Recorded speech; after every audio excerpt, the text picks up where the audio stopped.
Testing, testing. All right. Hello. My name is Jackson, and today I will be going through how I create my art. This is the process of how I usually end up drawing or creating things, and how I end up selling them. So the first step I usually take is forming ideas. Whenever I start the art process, I like to think of things that inspire me. What particular subjects am I interested in at the time? Am I interested into sci-fi novels? Am I interested in detective shows, horror media, anime, any particular video games? Really anything that can start the gears in my head. I will jot down onto an emergency sketchbook that I have and create little chaos sheets, as I like to call them.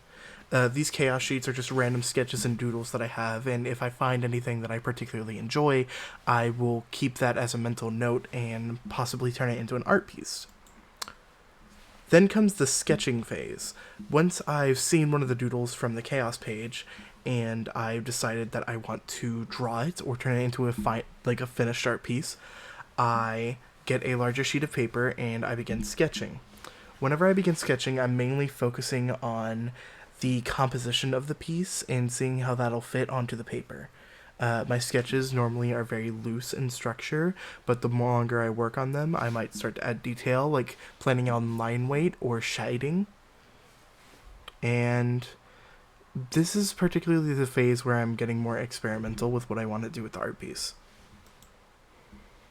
Inking and line art is usually what I have the most fun doing outside of one of the later slides. Inking and line art is one of the main ways of solidifying the three-dimensional space to the viewer of your art. And the way that I usually do it is that I go over it with a primary line art phase where I just jut out the lines. I look for anything that I might want to cross hatch instead of making solid lines for. I create the outline, and then after that, I move on to fixing the line weight. This is when I start to give the lines more variation. Like, for example, I might taper them or I might start to fade them out in order to give them a more interesting feel. This is really good for helping a form feel more heavy in particular areas or drawing the eye towards specific subjects in the drawing. Like, for example, on this piece, I made sure to add a more heavy line weight on the clothing because that's what I specifically wanted to emphasize. The base coloring is where I start to differentiate mainly on if I'm doing a digital or a physical piece. When I'm doing a physical piece, I usually take Copic markers or watercolor and I paint out the base color of whatever I'm currently drawing. I usually start with a lighter color because that way I can just continuously layer on anything that I want to change. When it comes to digital art, however, I use the lasso tool in Procreate, which is what I use for my digital art, and I select specific areas and then I use the fill tool to fill in those areas with that color. Once the base color is complete, I then move on to rendering, which is what I honestly consider to be the most fun of the process. Rendering is all about shading, bounce light, highlighting. It allows you to work with a lot more gradients. It's honestly the best part. Most of my best work actually comes from the rendering process, and I tend to spend about 50% of the time I am spending on the art, on the rendering alone, just to make sure that it looks perfect. Because the rendering, shading, lighting, everything, is what makes a piece look finished and look three dimensional or interesting.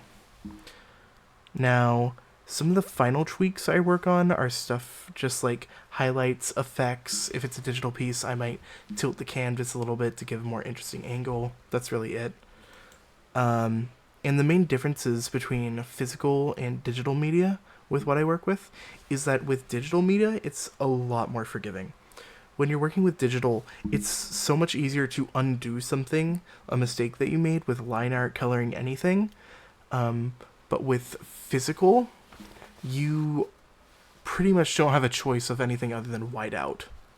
You can maybe try and hide it using clever use of color, but anything other than that, you're pretty much screwed.